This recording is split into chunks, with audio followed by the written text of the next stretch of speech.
একটি ট্রফি, 4টি স্বপ্ন।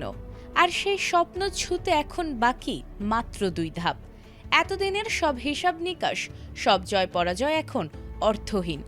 কারণ এখান থেকেই প্রতিটি ম্যাচই বাঁচা মরার লড়াই। এক মুহূর্তের ভুল যেমন শেষ করে দিতে পারে বিশ্বকাপের স্বপ্ন, তেমনি একটি গোলই লিখে দিতে পারে নতুন ইতিহাস।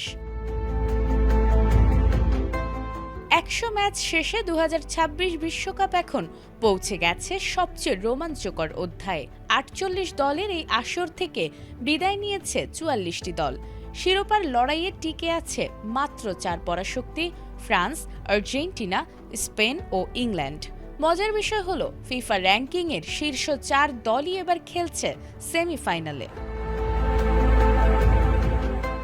শেষ 4 বিশ্বকাপের মধ্যে 3 বার চ্যাম্পিয়ন হয়েছে ফ্রান্স, স্পেন ও আর্জেন্টিনা। অন্যদিকে ইংল্যান্ডের অপেক্ষা যেন শেষই হচ্ছে না।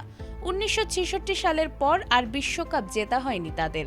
6 দশকের সেই আক্ষেপ এবার ঘোচাতে মরিয়া হ্যারিকেইনরা। এবারের সেমিফাইনাল ইতিহাসও গড়েছে। 1970 ও 1990 সালের পর তৃতীয়বারের মতো বিশ্বকাপের শেষ 4-এ উঠেছে 4টি সাবেক বিশ্ব চ্যাম্পিয়ন দল।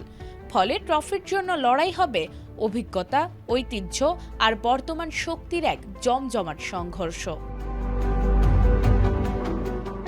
এদিকে অপটার সুপার কম্পিউটারের হিসেবে শিরোপা জয়ের দৌড়ে সবচেয়ে এগিয়ে ফ্রান্স। তাদের চ্যাম্পিয়ন হওয়ার সম্ভাবনা 34%, আর ফাইনালে ওঠার সম্ভাবনা 57.07%।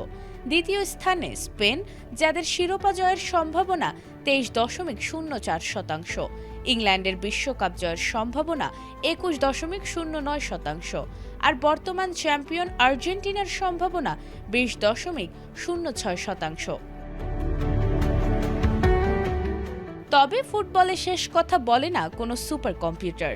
মাঠের 90 মিনিটে বদলে যেতে পারে সব হিসাব। এখন দেখার অপেক্ষা, কে হাসবে শেষ হাসি, আর কার হাতেই উঠবে বিশ্বের সবচেয়ে কাঙ্ক্ষিত সেই সোনালী ট্রফি। নাজমুন নাহার জান্নাত, এটিএন বাংলা।